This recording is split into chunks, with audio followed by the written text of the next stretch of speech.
السلام علیکم تمام معزز سامعین کو خوش آمدید۔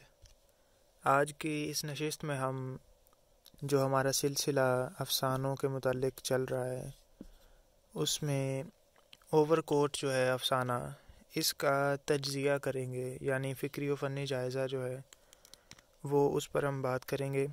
تو سب سے پہلی جو بات ہے کہ ایک تو ہو گیا فکری و فنی جائزہ،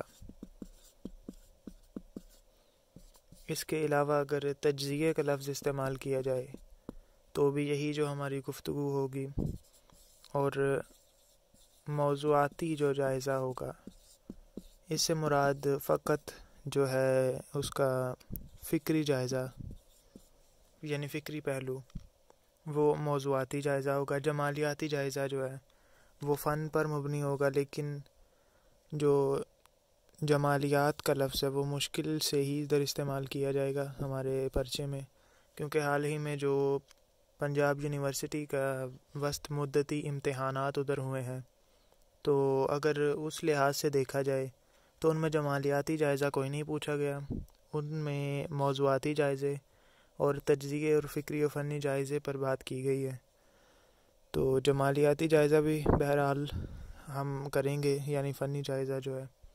تو یہ چار جو بنیادی سوالات ہیں ان کو ذہن میں رکھنا، ان کو مد نظر رکھنا چاہیے۔ تو فکری و فنی جائزہ یا تجزیہ، موضوعاتی جائزہ، کسی لحاظ سے بھی سوال آئے تو سب سے پہلے ہمیں اوور کوٹ کا جو ایک اجمالی سا تعارف ہے، یا مفصل بھی آپ کہہ لیں، مفصل تعارف بھی کرانے میں کوئی حرج نہیں ہے۔ تو اس کا جو تعارف ہے وہ ہمیں معلوم ہونا چاہیے۔ اوور کوٹ جو ہے یہ 1842 میں چھپا تھا، یعنی شائع ہوا، اور اس کے جو لکھاری ہیں ان کا نام نکولائی گوگول ہے۔ ظاہری بات ہے، یہ معلوم ہے، یہ بنیادی انفارمیشن ہے۔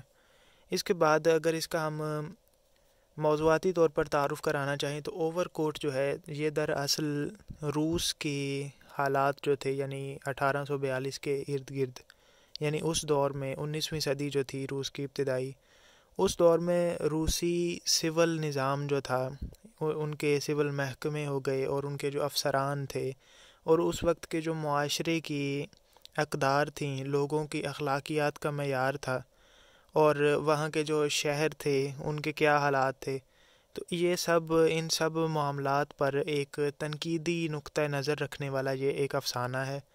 تو اگر ہم ادبی تحریک کی بات کریں تو نکولائی گوگول، جو کہ یہ دونوں مغربی جو بنیادی تحریکیں تھیں ان سے وابستہ رہے، یعنی ان کا جو ابتدائی کام رہا وہ یہ رومانیت یعنی امیجنیشن پر جو مبنی ان کی تخلیقات ہوتی تھیں، اس کے بعد یہ حقیقت پسندی یعنی ریئلزم کی طرف آ گئے۔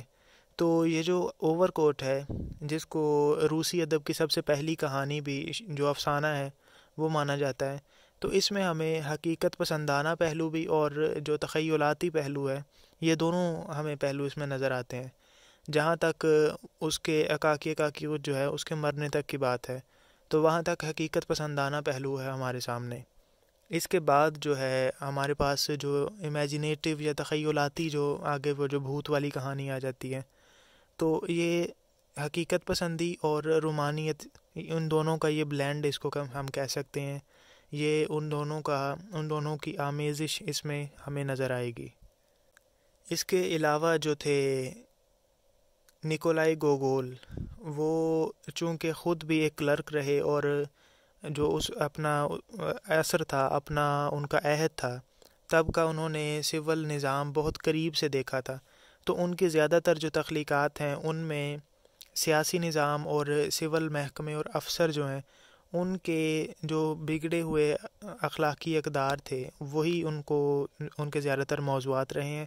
اس میں بھی اسی لیے زیادہ تر ہمیں یہی چیزیں دیکھنے میں ملیں گی کہ افسر جو ہیں وہ ان کا رویہ کس طرح تھا عوام کے ساتھ، اور عوام کا عوام کے ساتھ کیسا رویہ ہے، یعنی غریب ایک شخص ہے تو اس کی غربت کے ساتھ معاشرہ کس طرح مذاق اڑاتا ہے۔ تو یہ سب اس میں بے شمار پہلو آ جائیں گے۔ اگر صرف ہم اس پر گفتگو کی بات کریں تو میرا خیال ہے کہ کم از کم کوئی 2 گھنٹے کے آس پاس ہماری نشست جا سکتی ہے، لیکن ہمیں چونکہ صرف امتحانی نقطہ نظر سے اسے دیکھنا ہے، اسی لیے چند ایک اہم صرف پہلوؤں پر ہم بات کریں گے۔ تو اب ہم اس کے جو آپ کہہ لیں کہ فکری جائزہ یا موضوعاتی جائزہ یا تجزیہ، یہ اب ہم اس کا کریں گے۔ تو اس کے جو چند ایک نکات ہی پیش کرنے کی کوشش کی جائے گی جو بہت اہمیت رکھتے ہیں، باقی جو غیر ضروری چیزیں، غیر ضروری تو کچھ بھی نہیں ہوتا، لیکن جو ہمارے موضوع کو زیادہ طوالت دے سکتے ہیں ان سے گریز کیا جائے گا۔ تو سب سے پہلی بات ہم کر سکتے ہیں کہ اوور کوٹ جو ہے، اس میں ہمیں معاشرتی دوغلا پن جو ہے، معاشرتی منافقت جو ہے، اس کی ایک جھلک ہمیں نظر آتی ہے۔ ہمارے جو افسانہ نگار ہیں گوگول، انہوں نے بڑی مہارت اور چابک دستی سے معاشرے کا غریب کے ساتھ سلوک دکھایا ہے کہ ایک شخص جو کہ مہنگے کپڑے اور اس طرح کی نمود و نمائش پر اپنا خرچ نہیں کر سکتا، اس غریب کا ہر کوئی اس کی عمر اور اس کے کام، اس کا ہارڈ ورک، اس کی محنت، اس کی شخصیت، ان چیزوں کو کوئی بھی نہیں دیکھتا، صرف اس کے لباس اور نمود و نمائش نہ ہونے کی وجہ سے اس کو سب مذاق بناتے ہیں، اس کا تمسخر اڑایا جاتا ہے۔ تو یہ ایک اس میں سب سے پہلا پہلو آ سکتا ہے۔ اس کے بعد ایک غریب شخص جو ہے وہ نہ جو سوشل محفلیں ہیں یعنی معاشرتی محفلیں ہیں، اسے معاشرتی قبولیت نہیں ملتی، سوشل ایکسیپٹنس جو ہے وہ نہیں ملتی ہے۔ وہ صرف امراء اور وہ لوگ جن کی جیب میں پیسہ ہے اور جو عیش و نشاط کر سکتے ہیں، ایک دوسرے کے ہاں آ جا سکتے ہیں، کھلا پلا سکتے ہیں ایک دوسرے کو، صرف یہ عیش و نشاط اور زندگی کے رنگ ڈھنگ جو ہیں صرف انہی تک ہی محدود ہیں، معاشرہ صرف انہی کو ہی عیش کا موقع دیتا ہے۔ باقی جو لوگ غریب ہیں، افورڈ نہیں کر سکتے، وہ بیچارے اکاکی اوج کی طرح ایک سائیڈ پر ہی رہتے ہیں۔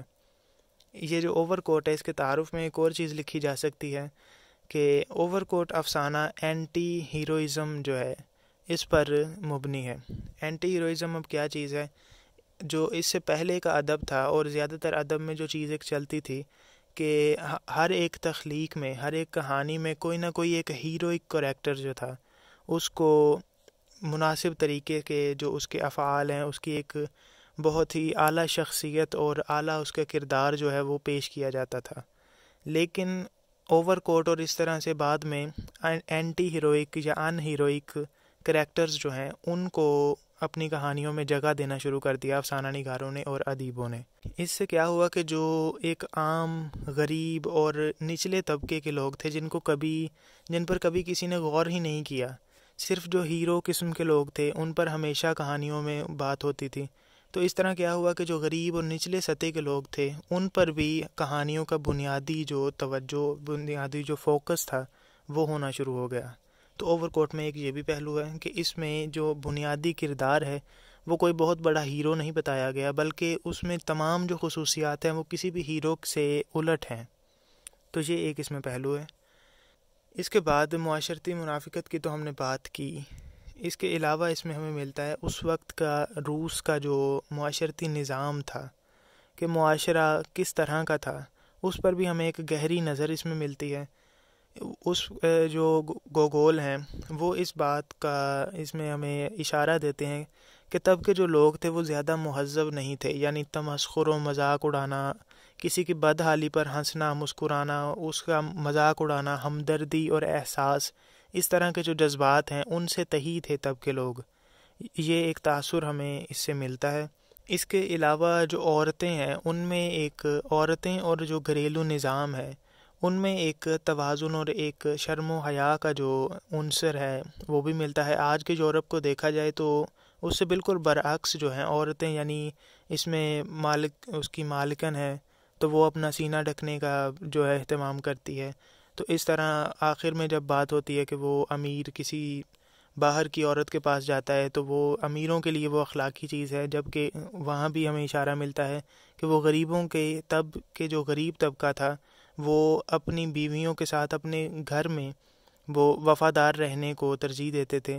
یعنی آج کا جو یورپ ہمارے سامنے ہے اس سے بالکل الٹ جو حیا اور گھریلو نظام کے اقداریں ہمارے پاس ابھی موجود ہیں ہمارے معاشرے میں وہ ہمیں ایک جھلک وہ یورپ میں بھی دیکھنے میں ملتی ہے، اس وقت کے یورپ میں، اس اوور کوٹ کے ذریعے۔ تو ایک بات ادھر ذہن میں رہنی چاہیے، پہلے بھی ہم نے پچھلی ویڈیو میں بھی کی تھی، کہ اوور کوٹ کا جب ہم مطالعہ کریں گے، اس میں ہمیں بے شمار پہلوؤں سے اپنا معاشرہ نظر آئے گا، اپنی سیاست، اپنے جو سول ادارے ہیں، اپنی عوام اور اپنے خواص، اپنے افسران جو ہیں، سب کی جھلک ہمیں اس میں نظر آئے گی۔ اور اس سے زیادہ جو المیہ کیا ہو سکتا ہے کہ ہم وہ جو معاشرے آج کہاں کھڑے ہیں، ان کے 250 سال، کم از کم 250 سے بھی زیادہ سال پرانی جو ان کی اقدار تھیں، اور جو جس نہج پر وہ 250 سال سے پہلے، اتنا عرصہ پہلے کھڑے تھے، ہم آج ادھر کھڑے ہیں۔ تو یہ ہمارے لیے ایک لمحہ فکریہ بھی ہے۔ خیر، موضوع پر آتے ہیں۔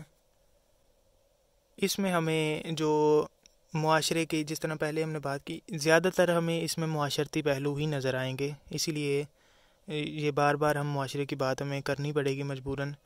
معاشرتی پہلو ایک یہ بھی ہمیں اس میں ملے گا کہ لوگ جو ہیں وہ سڑکوں پر کوڑا کرکٹ پھینک رہے ہیں، اور سڑکیں اور شہر جو ہیں وہ آلودگی اور طبقاتی تقسیم کا شکار ہیں۔ آج کا ہم یورپ دیکھیں تو اس میں کس طرح یعنی فل ڈیولپ ہو چکا ہے، جبکہ پیٹرز برگ جو کہ اتنا بڑا شہر مانا جاتا ہے، وہ اس کی ہر سیڑھی، جس طرح وہ پیترووچ کے پاس جاتا ہے تو سیڑھی اس کی گندی ہوتی ہے، اور سپرٹ کی جو بدبو پھیلی ہوتی ہے، اس طرح کا یعنی وہ گندا سا ایک منظر ہمارے سامنے پیش کرتے ہیں۔ تو اس سے ہمیں شواہد ملتے ہیں کہ تب کے جو شہر تھے وہ کوئی اتنے صاف ستھرے اور اتنے جو ہے ویل ڈیولپڈ نہیں تھے۔ یعنی اس میں بھی ہمیں ایک پاکستان کی جھلک نظر آتی ہے، جس طرح ہمارا کراچی اور اندرون لاہور اور اس طرح کے یعنی پرانے شہر ہیں ہمارے، ان کی جو حالت تھی اس طرح کی ان کی حالت تھی۔ اس کے علاوہ جو امیر اور غریب کا فرق تھا وہ بھی شہروں میں طبقاتی طور پر نظر آتا تھا، کہ جو امیر پوش ایریے تھے ان میں بگیاں، گاڑیاں تو نہیں، خیر بگیاں جو تھیں برف پر چلنے والی، تو ان میں بھی فرق تھا۔ وہاں کے جو گھر تھے ان کی بناوٹ میں، وہاں کی جو روشنیاں تھیں ادھر ان کی روشنیوں میں بھی فرق تھا۔ اور جب کہ جو غریب لوگ تھے وہاں گندگی، اور جو بگیاں ہیں وہ بھی کوئی پرانی قسم کی، جن پر کوئی فرنش وغیرہ نہیں ہوا ہے، اور اس کے علاوہ جو چراغ پرانے، اور وہ بھی کہیں کہیں کوئی جل رہا ہو، کیونکہ ان کے پاس اتنا تیل ہی نہیں ہوتا کہ وہ جلائیں۔ تو اس طرح یہ یعنی ایک شہر میں بھی جو امیر اور غریب کا جو فرق ہے نا، وہ طبقاتی طور پر بھی ہمیں نظر آتا ہے۔ لوگوں کے افعال و کردار سے تو وہ چیز ظاہر ہوتی ہے کہ غریب کے ساتھ وہ کوئی بھی ہمدردی نہیں کرتا، لیکن اس طرح یعنی معاشرتی طور پر بھی، معاشرتی ڈھانچہ جو ہے وہ بھی امیر اور غریب کا ایک جو تصور تھا اس کو مضبوطی سے وہ پروموٹ کر رہا تھا۔ اس کے علاوہ جو بنیادی اس میں چیز ہے وہ ہے افسروں کا رویہ عوام کے ساتھ۔ یہ گوگول نے بڑا ادھر اچھا نقطہ اٹھایا ہے کہ افسران ہیں جو، جب ان کو اپنا رتبہ مل جاتا ہے، اپنا سٹیٹس مل جاتا ہے، تو اس سٹیٹس کو مینٹین رکھنے کے لیے، معاشرے میں اپنا جو رتبہ ہے اس کو قائم رکھنے کے لیے، کہ میں اس فلاں بڑی پوسٹ پر ہوں تو لوگ مجھے بڑا ہی سمجھیں، وہ بے شمار اپنے مزاج میں تبدیلیاں مجبوراً کر لیتے ہیں۔ یعنی اگر ان میں رحم دلی اور احساس اور جذبات اگر کچھ باقی بھی ہوتے ہیں، تو وہ جو پوسٹ ہے وہ ملنے کی وجہ سے وہ اپنے پوسٹ کے گھمنڈ میں اور پوسٹ کا جو بھرم ہے اس کو قائم رکھنے کے لیے ایک نرم دل اور ایک اچھا انسان بھی خود کو اس پوسٹ کے مطابق برا بنا لیتا ہے۔ تو یہ بھی ایک اس میں پہلو ہے۔ آخر پہ وہ جو بڑا آدمی ہے وہ، اس کو جب کاکی کا کیوچ پر وہ بھرم ہوتا ہے اور اس کے بعد واپس وہ چلا جاتا ہے، اس کے بعد اسے احساس ہوتا ہے کہ میں نے اس کے ساتھ اچھا نہیں کیا، تو وہ احساس دراصل اسی چیز کی نمائندگی کرتا ہے کہ وہ اندر سے ایک اچھا انسان تھا، لیکن اپنا بھرم، اپنے معاشرے میں اپنے ایک جو سٹیٹس تھا اس کو قائم رکھنے کی وجہ سے اسے اپنی کرختگی اور اپنے مزاج کو سخت کرنا اس کی مجبوری تھی۔ تو یہ ایک یعنی افسروں کی جو فرعونیت ہے وہ تو انہوں نے ظاہر کی، کہ افسر اپنے رتبے پر بہت زیادہ گھمنڈ کرتے ہیں، غرور کرتے ہیں، جب عوام ان کے پاس آتے ہیں تو وہ ان کی بات نہیں سنتے، ان کو ڈانٹ ڈپٹ کرتے ہیں، اپنے خلاف، اپنے محکمے کے خلاف بات سننا ہی گوارا نہیں کرتے۔ یہ سب چیزیں اس میں موجود ہیں، لیکن جو سب سے بڑی بات ہے گوگول کی، جو گوگول کا کمال ہے وہ یہ ہے کہ اس کی وجہ انہوں نے بیان کر دی ہے، کہ معاشرہ جو ہے، معاشرہ پروموٹ کرتا ہے کہ یہ جو بڑے عہدے ہیں، یہ جتنے بھی تمام بڑے عہدے ہیں، یہ ان پر بیٹھنے والا بندہ بہت ہی پاور والا ہوگا، بہت بد دماغ ہوگا، بہت غصے والا ہونا چاہیے، اور بہت ہی فرعونیت اس کے مزاج میں، غرور ہونا چاہیے۔ یہ معاشرے کا ایک طے شدہ سیٹ اپ بن چکا ہے۔ اب اس پر جو بندہ آتا ہے اس کو مجبوراً اپنے آپ میں یہ تمام جو اخلاق کے رذائلہ ہیں، جو بری یہ جو حالتیں ہیں، عادتیں ہیں، وہ خود میں انڈیوس کروانی پڑتی ہیں اسے۔ تو یہ ایک بہت ہی کمال پہلو ہے، اور بھی گوگول نے بہت مہارت کے ساتھ اور بہت کمال کے ساتھ اس میں کئی پہلوؤں کو سمویا ہے، لیکن امتحانی نقطہ نظر سے اس ایک کا بھی ذکر کرنا کافی ہوگا۔ اس کے علاوہ اگر اب مختصراً، کیونکہ باتیں کئی ہیں، لیکن مختصراً ہم یہی بات کر سکتے ہیں کہ کرپشن کی جو ایک فضا ہے معاشرے میں، جو کہ چھوٹے لیول سے لے کر بڑے لیول تک ہے، اس کی نمائندگی اس میں کی گئی ہے کہ ایک عام خادمائیں اور نوکر جو ہیں وہ بھی شام کے وقت جو ہیں اپنے دکانیں بند کر کے ان میں چھپ جاتے ہیں، گھر والے ان کو ڈھونڈتے ہیں کہ کہاں غائب ہو گئے۔ تو ادھر سے بھی ہمیں یہ ایک اشارہ ملتا ہے کہ ایک عوام، چھوٹے لیول پر بھی عوام جو ہے وہ کرپشن اور بدعنوانی کرنے سے نہیں رکتی۔ افسر تو پھر اس طرح کے ہیں ہی، لیکن عوام بھی بالکل اسی طرح کی ہے۔ آخر پر اگر آپ موضوعاتی یا فکری طور پر چیز کوئی دیکھنا چاہیں تو وہ ہے غریب کی نفسیات، یعنی معاشرہ جو ہے، ایک غریب شخص جو ہے وہ معاشرے میں کس طرح رہ سکتا ہے۔ جس طرح کاکیوچ ہے، وہ غریب ہے، بدحال ہے، لیکن اس کی بدحالی کی وجہ کیا ہے؟ اس کی نااہلی تو ہے، اس کے ابھی ہم کرداری مطالعہ انشاءاللہ آگے کریں گے، تو اس کی نااہلی تو ہے، وہ ایک نااہل اور ایک زندگی سے ہارا ہوا شخص تو ہم اسے کہہ سکتے ہیں، لیکن اسے ایسا بننے پر مجبور کس نے کیا؟ لوگوں کے رویے نے۔ لوگ اس کا تمسخر، مذاق اڑاتے ہیں، اسے پاگل پتہ نہیں سمجھتے ہیں، کیونکہ اس کے کوٹ پر کبھی کچھ لگا ہوتا ہے، کبھی اس کے سر پر کیلے کا چھلکا ہوتا ہے، یہ وہ۔ تو اس سب سے اس کی شخصیت پر جو ایک معاشرے کی طرف سے لیبل لگ گیا ہے، تو وہ اس کی نفسیات میں وہ سب چیزیں سما جاتی ہیں کہ میں یہی ہوں، مجھے لوگ یہی سمجھتے ہیں، اور یہی میری اوقات ہے، میں اسی میں ہی رہ سکتا ہوں۔ تو یہ بھی ایک نفسیاتی پہلو ہم اس میں کہہ سکتے ہیں۔ تو یہ جتنی ہم نے گفتگو کی، اس سب کو آپ فکری جائزے میں بھی سمجھ سکتے ہیں۔ اگر تجزیے کی صرف بات کی جائے، یعنی سمپل تجزیہ پوچھا جائے کہ اوور کوٹ کا تجزیہ کریں، تو تجزیے میں بھی یہ بات ہم کر سکتے ہیں۔ تجزیہ دراصل جو ہے وہ فکری اور موضوعاتی چیز ہی ہوتی ہے، اس میں فن کو زیادہ نہیں دیکھا جاتا، فن مختصراً ہوتا ہے۔ فکری و فنی ہوگا تو ان میں ہمیں مناسب طور پر دونوں چیزوں کو لے کر چلنا پڑے گا۔ تو اب ہم نے یہ تقریباً 3 سوالات ہیں، یعنی فکری، موضوعاتی اور تجزیہ، یہ ہم نے اوور کوٹ سے متعلق تمام اس پر گفتگو کر لی ہے۔ اب ہم آگے بڑھتے ہیں، جمالیاتی یا فنی جو جائزہ ہے ہمارے پاس، یا کہہ لیں کہ جمالیاتی جائزہ ہے، اس کی طرف ہم آئیں گے۔ تو فنی جو جائزہ ہے، یہ ظاہری بات ہے کہ ہم جو فنی حوالے ہیں ان فنی حوالوں سے بات کریں گے اس پر۔ تو فنی حوالے میں سب سے پہلی جو بات آ جاتی ہے وہ اس کا پلاٹ آ جائے گا۔ یہ فنی حوالے سے جب بھی آپ نے کسی بھی افسانے کے فنی پہلو پر بات کرنی ہے تو وہی چند ایک چیزیں ہوں گی، وہی گھما پھرا کر آپ نے باتیں کرنی ہیں۔ تو رسمی سا، یعنی یہ فنی جائزہ جو ہے نا وہ ایک رسمی سا ہوگا سارا۔ تو پلاٹ میں آپ نے اس میں بات کرنی ہے کہ پلاٹ اس کا منظم پلاٹ ہے، چند ایک واقعات جو ہیں وہ اپنے بالترتیب لکھ دینے ہیں، یعنی محکمے کا تعارف ہے، اس کے علاوہ محکمے میں وہ اس کی کیا عزت اور عزت افزائی ہوتی ہے، یعنی تمسخر اور مذاق جو اڑتا ہے اس کا، وہ اس کے بعد اس کی نام لکھنے کی رسم، اور اس طرح سارا، یعنی ایک منظم طریقے سے واقعات اس میں موجود ہیں۔ اس میں جو ہے سادہ پلاٹ ہم کہہ سکتے ہیں، کوئی پیچیدہ پلاٹ نہیں ہے۔ اس کے علاوہ کوئی اس میں ذیلی پلاٹ بھی نہیں ہے، اس میں مرکزی پلاٹ ایک ہے اور وہی اول تا آخر چلتا رہتا ہے۔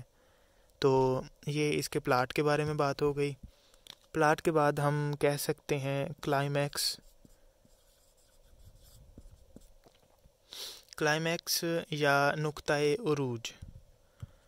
تو نقطۂ عروج اس میں آتا ہے جب وہ اس کا کوٹ چوری ہو جاتا ہے، اس سے چھین جاتا ہے، تو وہ جو ہے تب کہانی یعنی فل اپنی پیک پر ہوتی ہے۔ اس سے پہلے ایک تجسس سا بنا ہوتا ہے، ایک یعنی جنون جب اس پر سوار ہوتا ہے کہ میں نے نیا اوور کوٹ لینا ہے، وہ رقم جمع کرتا ہے اور کتنی یعنی تگ و دو سے وہ آخر کار وہ اپنا اوور کوٹ بنا لیتا ہے، اور جب وہ اپنی خوشی اس کی منا رہا ہوتا ہے تو تب اچانک سے اس کے ساتھ یہ جو ہو جاتا ہے ایک اس طرح کا المیہ، تو یہ ایک کلائمیکس ادھر سے بن جاتا ہے اسٹوری میں، ایک یعنی فل پیک پر اسٹوری آ جاتی ہے کہ یہ کیا ہو گیا، اس کے بعد اب کیا ہوگا. تو یہ اس کا ایک کلائمیکس پوائنٹ ہم کہہ سکتے ہیں. کلائمیکس کے بعد اگر ہم بات کریں اس میں کردار نگاری کی،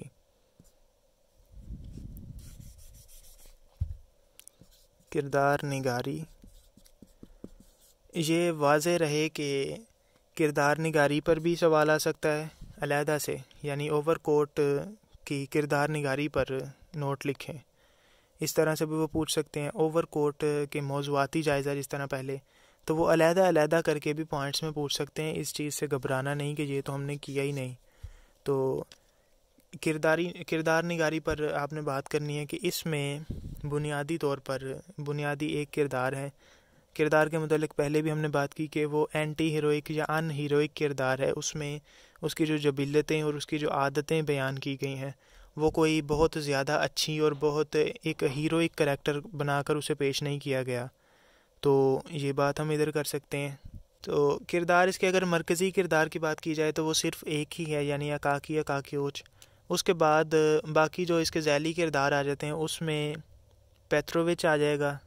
اس کے علاوہ بڑے آدمی کو بھی آپ ذیلی کردار میں شامل کر سکتے ہیں. اس کے علاوہ جو مالکن ہے، مکان مالکن اور انسپیکٹر جس کے پاس یہ جاتے ہیں، تو بنیادی یہ کوئی کل ملا کر 5 ہمارے پاس کردار اس میں بنیں گے جن کا ذکر کرنا چاہیے. اگر کردار نگاری پر علیحدہ سے آتا ہے سوال تو ان 5 کے 5 پر پھیلا کر یعنی پیراگرافس آپ نے لکھنے ہیں. اگر مختصراً آپ فنی جائزہ لے رہے ہوں تو اس میں ایک جو اس کا پیرا ہے، ایک پیرے میں بھی آپ ذکر کر سکتے ہیں، زیادہ پھیلانے کی ضرورت نہیں ہے.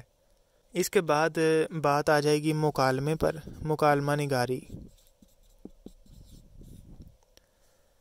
تو مکالمہ نگاری جو ہے یہ بھی افسانے کا ایک بنیادی وصف ہوتا ہے. تو اس میں اگر ہم دیکھیں تو مکالمہ نگاری ہمیں بہت اچھے انداز سے ملتی ہے. مکالمہ جو ہے وہ تمام کا تمام اس میں جتنے بھی مکالمے ہمیں ملتے ہیں وہ کردار کی نفسیات سے بالکل میچ کرتے ہیں. یعنی اکاکی جب بولتا ہے تو اس کی جو نفسیات ہمارے سامنے انہوں نے بیان کی ہیں. تو مکالمہ نگاری جو ہے اس میں آ جائے گی کہ مکالمے جو ہیں اس کے مناسب ترین ہے. اکاکی اور جب بات کرتا ہے تو اس کی نفسیات سے بالکل مناسبت رکھتے ہیں. یعنی وہ جس طرح ایک نااہل سا انسان اور گھبراہٹ میں اور ان سوشل سا غیر معاشرتی شخص ہے، ایک طرف رہنے والا اپنی ذات میں گم، جب وہ گفتگو کرتا ہے تو وہ ہقلاتا ہے تھوڑا سا، اس کے الفاظ اور جو اس کے جملے ہیں وہ اٹک جاتے ہیں. تو اس کے مکالمے اور طرح کے. پیترووچ جو کہ ایک شرابی قسم کا انسان ہے، وہ جب بولتا ہے نشے کی حالت میں جب وہ ہوتا ہے تو بہت اس کے میٹھے میٹھے جو جملے نکلتے ہیں. جب وہ نشے کے بغیر ہوتا ہے تو بڑا وہ کرخت لہجہ اپنا رکھتا ہے. اسی لحاظ سے جب ہم دیکھیں کہ افسر جو ہیں تو ان کے مزاج میں جو ایک کرختگی اور ایک فرعونیت ہوتی ہے تو ان کے مکالموں میں بھی وہ جو گفتگو کرتے ہیں اس میں وہ جھلکتی ہے ہمیں واضح طور پر. یعنی مکالمہ دیکھ کر ہم پتہ کر سکتے ہیں کہ یہ کس کردار کا مکالمہ ہو سکتا ہے. تو یہ مہارت ہے افسانہ نگار کی کہ انہوں نے مکالموں کو کرداروں سے بالکل مناسب رکھا ہے اور بہت اعلیٰ مکالمہ نگاری کی ہے اس میں.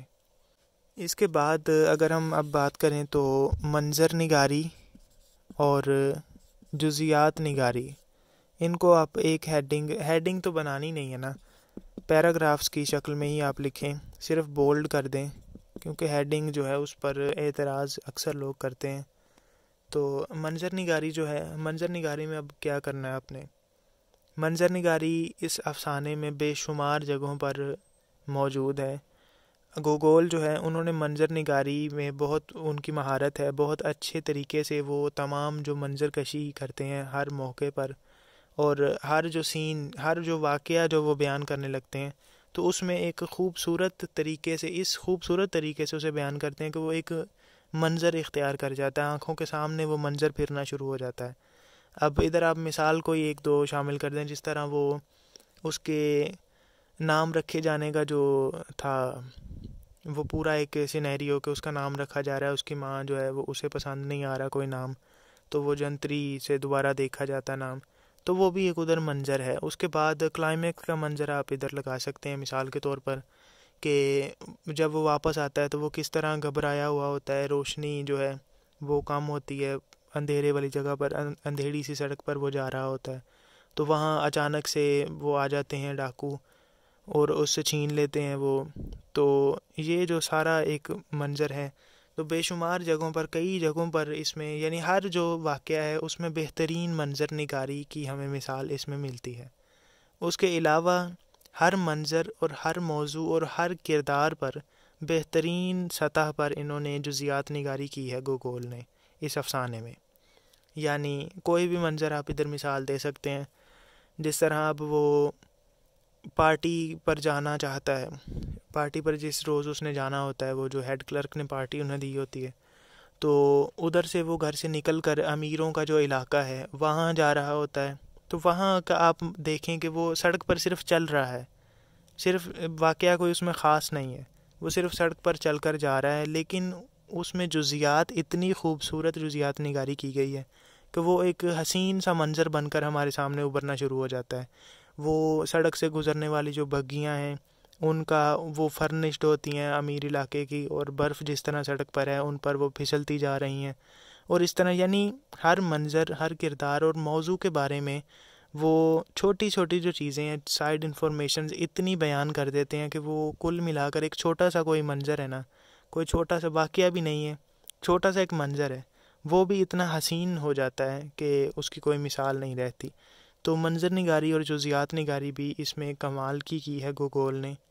تو بنیادی ہمارے پاس یہ 6 آ گئے ہیں, 1 2 3 4 5 اور 6, یہ 6 ہمارے پاس چیزیں آ گئی ہیں. 7ویں نمبر پر, اور اس کو آپ آخری بھی کہہ سکتے ہیں اور سب سے اہم بھی کہہ سکتے ہیں, وہ وحدت تأثر ہے. وحدت تأثر کے معاملے میں یہ جو افسانہ ہے یہ تھوڑا سا ڈھیلا ہو جاتا ہے. اس کی وجہ یہ ہے کہ اس کی طوالت وہ زیادہ ہے. طوالت زیادہ ہونے کا جو ہے سبب وہ بھی بیان کیا جا سکتا ہے کہ کیونکہ ناول اور ناولٹ کے بعد افسانے کی طرف آنے کا یہ رجحان نیا تھا, تو اس سلسلے میں وہ جو پہلے لمبی چیزیں ہوتی تھیں ان کی نسبت یہ چھوٹا ہے, لیکن اس چھوٹے ہونے کے باوجود اس پر وہ جو ناول اور ناولٹ اور بڑی جو اصناف ہیں ان کا اثر جو ہے وہ نمایاں ہوتا ہے. اس وجہ سے اس میں منظر نگاری اور جزیات نگاری بھی بہت زیادہ ہے. کردار نگاری زیادہ نہیں ہے, لیکن پھر بھی اوورآل جو ہے یہ اس کی طوالت جو ہے وہ زیادہ ہے عام افسانوں سے. تو طوالت زیادہ ہونے کی وجہ سے یہ ایک نشست میں پڑھنا اسے یعنی 2 گھنٹے عام مانا جاتا ہے, 2 سے 2.5 گھنٹے, تو وہ تقریباً مشکل ہے. کم از کم اس میں 3 سے 4 گھنٹے لگ سکتے ہیں پڑھتے پڑھتے. تو اس میں وحدت تأثر کا جو ایک عنصر ہے وہ کم ہمیں ملے گا, کم کہہ سکتے ہیں, لیکن بہت اچھا تأثر یہ دے گا. یعنی جب ہم اس کو پڑھ لیتے ہیں, پڑھنے کے بعد اس کا جو تأثر ہے وہ اچھا ہے اور دیر پا بھی ہے وہ. تو فنی لحاظ سے, جمالیاتی لحاظ سے یہ جو 7 پوائنٹس ہیں, ہمارے 7 حوالے ہیں, ان 7 حوالوں سے اگر بات کر دی جائے تو یہ انف ہے, یہ مکمل ادھر آپ کا جائزہ بھی, تجزیہ بھی ہو سکتا ہے. تو امید ہے کہ آج کا یہ جو ہمارا پورا سلسلہ ہم نے کیا, فکری و فنی جائزہ, تجزیہ, جمالیاتی یا موضوعاتی جائزہ, اس میں دانستہ طور پر وہ باتیں جو کتاب پر میسر آ سکتی ہیں آپ سب کو, وہ جو اسکپ کر دی گئی ہیں تاکہ زیادہ ٹائم نہ لگے.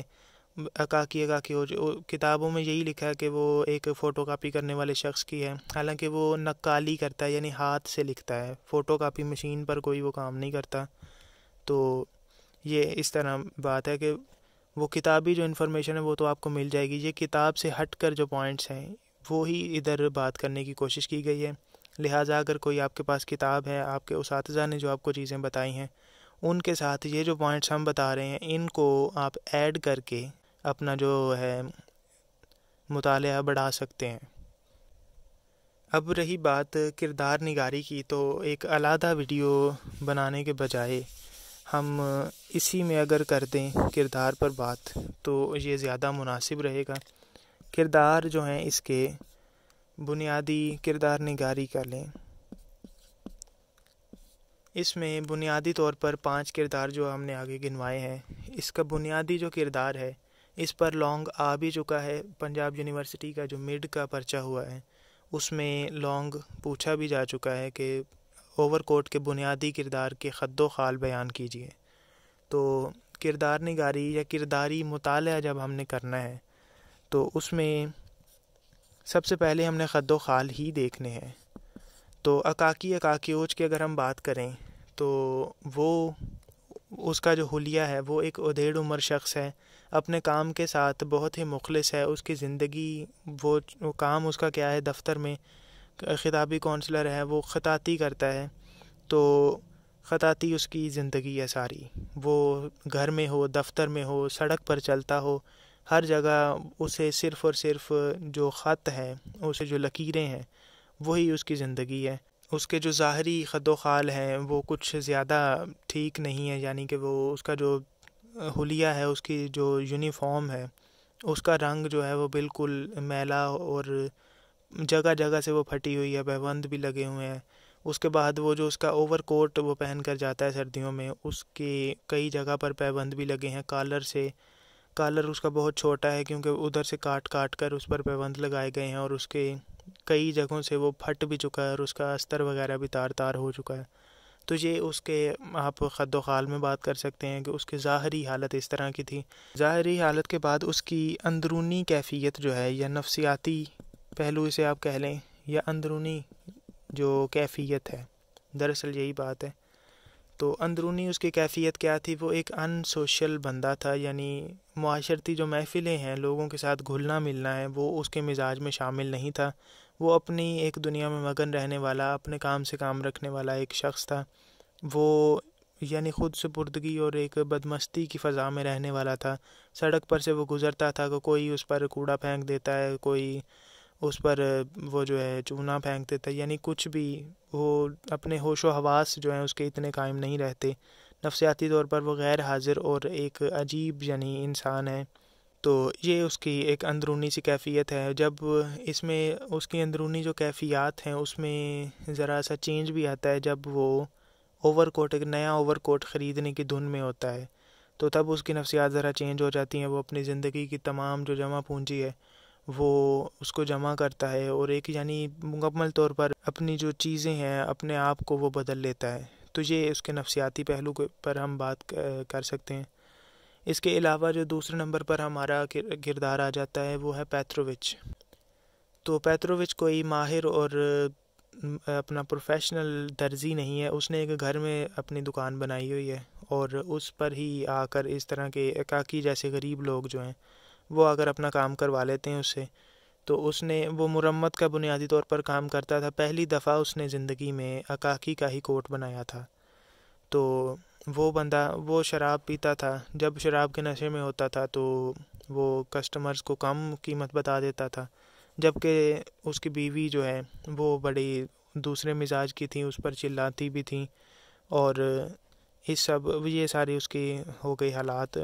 ظاہری خد و خال کی بات کرنی ہے تو وہ ذرا آنکھ کا بینگا تھا، تو اس کی بیوی اسے کانا شیطان وغیرہ بھی کہہ دیتی تھی۔ تو یہ اس کی بات ہے۔ نفسیاتی طور پر دیکھا جائے تو وہ ایک نشئی انسان تھا، تو نشے میں جب وہ ہوتا تھا تو تب اس کا حال اور ہوتا تھا، نشے سے باہر اس کا حال اور ہو جاتا تھا۔ تو یہ اس کے بارے میں بنیادی آپ باتیں کر سکتے ہیں۔ اس کے بعد اگر ہم اب بات کریں وہ بڑا آدمی، تو بڑا آدمی چونکہ ایک کھاتا پیتا افسر تھا، تو اس کے خد و خال آپ کو کتاب سے مل جائیں گے۔ خد و خال جو ہیں وہ ظاہری جو حلیہ وغیرہ ہے وہ تو کتاب میں مل ہی جاتا ہے، اصل بات ہوتی ہے نفسیاتی پہلو کی۔ تو نفسیات اس کی کیا ہے، اس بندے کی بات آپ نے اس پر کرنی ہے۔ خد و خال میں وہی ایک چیزیں کہ وہ دکھتا کیسا ہے، اس کی اپیرنس کیسی ہے، یہ چند ایک چیزیں آ جائیں گی۔ نفسیات میں اب کیا بات آئے گی کہ وہ جو بڑا آدمی ہے وہ ایک کرختگی اور فرعونیت کی ایک مثال ہے، یعنی دوسروں پر جو کم تر لوگ ہیں، یعنی غربا ہیں اور عوام ہیں، ان پر اپنے رتبے کی دھاک بٹھانا اس کا جو ہے وہ مشغلہ ہے۔ اسے پسند آتا ہے جب لوگ اس کے سامنے تھر تھر کانپیں اور اسے بڑا آدمی سمجھے، تو یہ اس کے مزاج اور اس کی نفسیات تھیں۔ دوسروں کو انتظار کروانا اور دکھانا کہ وہ فلاں لوگ میرے لیے اتنا انتظار کرتے ہیں، تو اس طرح کی یعنی اخلاقی برائیاں اس میں جتنی بھی ہیں ان کو بیان کر دینا کہ چیزوں پر وہ فخر محسوس کرتا ہے، تو یہ اس کی نفسیات ہیں۔ لیکن دراصل وہ ایسا نہیں تھا، اسے معاشرے نے ایسا کر دیا، جس طرح ہم نے پہلے اس پر بات کی اس پہلو پر، تو وہ بھی اگر آپ چاہیں تو اس میں ایڈ کر سکتے ہیں۔ اس کے بعد ہمارے پاس انسپیکٹر آ جائے گا۔ انسپیکٹر کے بارے میں بھی سیم ٹو سیم تقریباً وہی باتیں آ جائیں گی جو بڑے آدمی کے بارے میں، کیونکہ افسران ہیں اور افسروں کا ایک جیسا ہی رویہ اس میں رہا ہے، کوئی خاص اتنا فرق نہیں رہا۔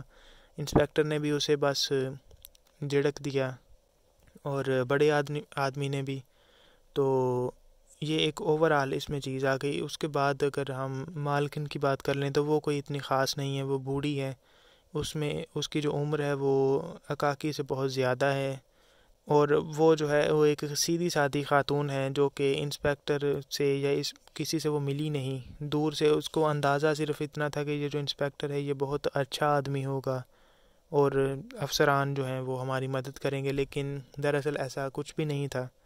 تو وہ یعنی وہ ایک سادہ سی خاتون تھی، اسے کوئی اتنا دنیا داری کا نہیں معلوم تھا۔ تو یہ بنیادی اس میں 5 کردار آپ ان کو ڈیل کر سکتے ہیں۔ یہ چند ایک باتیں تھیں، بہت کچھ رہ بھی گیا اور بہت کچھ ابھی اس میں پوائنٹس ایسے ہیں جن پر بات ہو سکتی ہے، لیکن امید ہے کہ یہ جتنے پوائنٹس پر ہم نے بات کر لی ہے یہ بھی انشاءاللہ آپ کے لیے، آپ کے پرچے کے لیے جو ہے وہ کافی ہو جائیں گے۔ امید ہے کہ ویڈیو پسند آئی ہوگی۔ مزید انشاءاللہ اب ہم اگلا اسی سیریز کا جو سٹیپ ہمارے پاس ہے وہ ہے موپاساں اور ان کا جو افسانہ مومی گیند ہے۔ انشاءاللہ نیکسٹ ویڈیو کے ساتھ حاضر ہوں گے۔ شکریہ۔